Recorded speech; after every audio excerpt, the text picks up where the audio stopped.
At mga kapuso, sa gitna ng kanilang kalbaryo, may mga nadaanan na kaming nangangalampag para sa pagkain, tubig at iba pang kailangang gamit ang mga placard.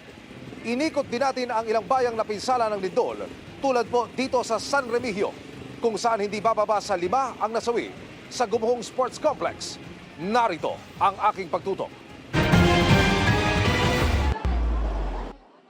Mga panawagan para sa tulong, pagkain at tubig. Yan ang bumungad sa aming mga placard sa isang bahagi ng Don Gregorio Antigua sa Borbon, Cebu. Mahigit 1 oras ang layo mula sa lungsod ng Bugo. Bakit lumabas na kayo dito sa tabing kalsada at daladala nyo ito? Bakit? Manghingi na kami ng pagkain, tubig at saka bigas. Ang sitwasyon ninyo ngayon, sabihin nyo sa ating mga kababayan. Hirap na kami Bakit to? sa sitwasyon kasi sa earthquake.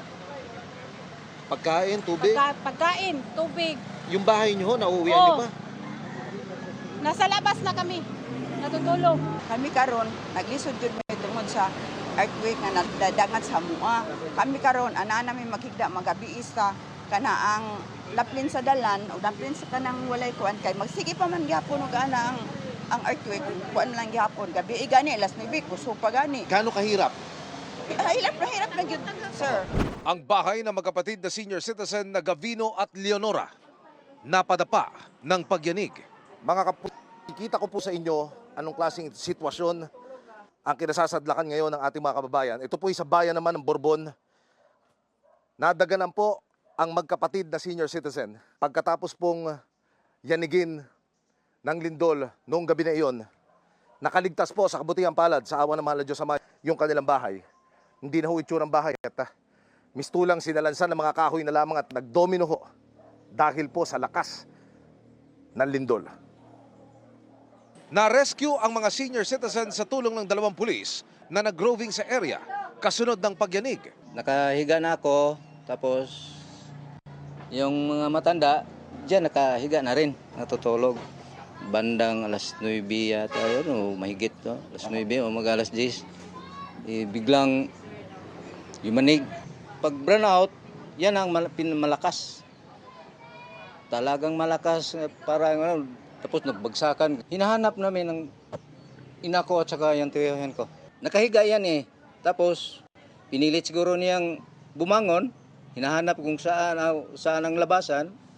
Nakita ko nakayuko. Pilitan lang namin makarecover. Paunti-unti ba. Ang senior citizen survivor na si Lolo Gavino, natagpuan namin malapit sa pagguho. Pilit niya hong kinukumpune yung mga piraso ng kawayan at tali, tapos may sako siya. Dito ho pala yung kanyang higaan, nagkasira-sira. So, susubukan niya lahat para makabuo uli ng mapapakinabangan mula ho doon sa mga gamit na sinira ho ng lindol.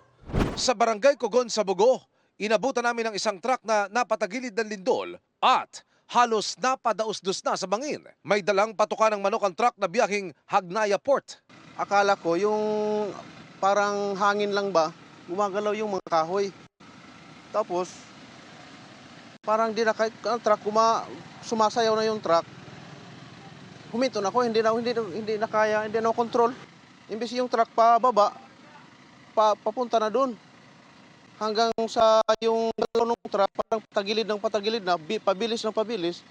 Pumutok na yung mga tagiliran namin. Mula Bugo, tinungo namin ang bayan ng San Remigio na isa rin sa lubhang tinamaan ng lindol. Mga kapuso, restricted at hindi po pinahihintulutan ang sinumang makapasok dito po sa San Remigio Sports Complex. Sa kauna-unahang pagkakataon mula nang maganap ang lindol, ipakikita po namin sa inyo kung ano ang naging itsura ng damage sa loob po ng Coliseum mula nang maganap ang nasabing lindol.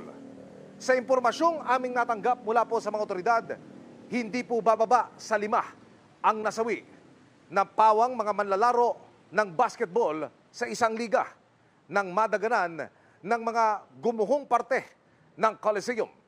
Tingnan nyo mga kapuso ang itsura ng pintuan pa lamang ng sports complex. Hindi na ho mapakikinabangan pa. At habang pumapasok ko, hanggang sa marating natin ang basketball court ng Coliseum, ganito po ang madaratnan. hindi na rin mapapakinabangan dahil ang kisame at ang pader kailangan ng ipacheck sa mga otoridad dahil baka anumang oras gumuho dulot ng mga aftershocks. Mga kapuso, sa likod lamang ng San Remigio Sports Complex, matatagpuan ang opisina ng Traffic Department ng munisipalidad. Pero tingnan niyo po ang itsura ngayon ng tanggapan. Mistulang nawalan ng paa ang struktura. Bumigay ang mga poste at ang bubungan nasa flooring na. Sa aming pag-iikot sa San Remigio, nakilala ko si Gemma, ina ng isa sa mga nasawi sa pagguho sa sports complex. Tumayong referee ang bunsong anak niya na si Jude sa naging paligan ng Sangguniang Kabataan ng Barangay Poblasyon. Interagency daw ang laban sa pagitan ng mga kawani ng Coast Guard at BFP. Naulihin naman siya pagawas sir nga. Ang motor na lang niya, isa na lang ditong nabilin sa kuan. Gawas niya. Kuan na gid kami nga siya. Usa sa biktima na. Pahirapan naman ang retrieval operation kay Jude na nakahanap ang labi kinabukasan, makaraan ng lindol. Masakit man gid sa akon kay kamanguran ko ba siya nga anak bata pa. Nya di gid na ako unta madawat. Saon man gid na. Ay natabo naman. Nasa 63 pamilya naman mula sa Purok Agbati sa Barangay Hagnaya ang pansamantalang nananatili sa bakanting lote na ito habang nagpapatuloy ang mga aftershock. Kaliwat kanan ng bakas ng pinsala ng lindol sa San Remigio. Sa Purok Siniguelas sa poblasyon, isang residente ang nabahala sa uka sa lupang dulot ng pagyanig. Yung uka ng lupa na yon, kailan ho lumitaw? Nung paglindol lang, doon lang namin nalaman nung pag-evacuate na namin kasi nahulog dun yung pinsan ko. Tapos migaw siya na huwag daw dumaan doon. Pakiusap ng mga residente sa mga eksperto.